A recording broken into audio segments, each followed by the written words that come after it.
Mobile സ്വദേശിയാണ്. നിലവിൽ പഞ്ചായത്ത് ഓഫീസിൽ വർക്ക് ചെയ്യുമ്പോഴാണ് ഈ ഒരു മഹത്തായ ബിസിനസ് അവസരം നമ്മുടെ കമ്പനിയുടെ regional team coordinator senior lecturer മാക്സർ മുടക്കിലാണ് എനിക്ക് പരിചയപ്പെടുത്തുന്നത്. അദ്ദേഹത്തിന് ഫാമിലി ഈ ഒരു അവസരത്തിൽ നൽകായിരിക്കുന്നു. 2 വർഷവും 5 മാസം ഈ ബിസിനസ്സിൽ കടന്നു വന്നിട്ട് പഞ്ചായത്ത് ഓഫീസ് റിസൈൻ ചെയ്തുകൊണ്ടാണ് ഞാൻ ഈ ബിസിനസ് ചെയ്യുന്നത്. അസോസിയേറ്റ് അതുപോലെ അപ്ലൈ ലീഡേഴ്സ് എന്താണോ പറഞ്ഞത് ആ രീതിയിൽ ഞാൻ മുന്നോട്ട് പോയതുകൊണ്ടാണ് എനിക്ക് ഒരുപാട് അച്ചീവ്മെന്റ് ഉണ്ടായിട്ടുണ്ട്. ഒരു 10 ലക്ഷം രൂപയുടെ കാർ ഞാൻ അച്ചീവ് ചെയ്തിട്ടുണ്ട്.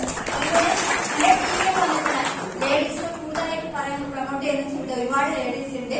21ഓളം ലേഡീസ് എന്റെ ടീമിൽ നിന്ന് സ്കൂട്ടി അച്ചീവ് ചെയ്തിട്ടുണ്ട്. അതുപോലെ ഒരുപാട് അച്ചീവ്മെന്റ് ചെയ്തതാണ് എന്റെ ടീമിലെ ആളുകൾ. അതുകൊണ്ട് പുതിയ വ്യക്തികളോട് എല്ലാവരും പറയും, നിങ്ങൾ അപ്ലൈൻസ് എന്താണോ പറയുന്നത് ആ രീതിയിൽ നിങ്ങൾ മുന്നോട്ട് പോകുക. കൂടാതെ നമ്മളെ അസോസിയേറ്റ് നമ്മളെ കൂടെ പിറക്കുന്ന പോലെ നോക്കിക്കൊണ്ട് മുന്നോട്ട് പോയാൽ നിങ്ങൾക്ക് എല്ലാവർക്കും ജീവിതത്തിൽ നല്ലൊരു വിജയം ഉണ്ടാകും.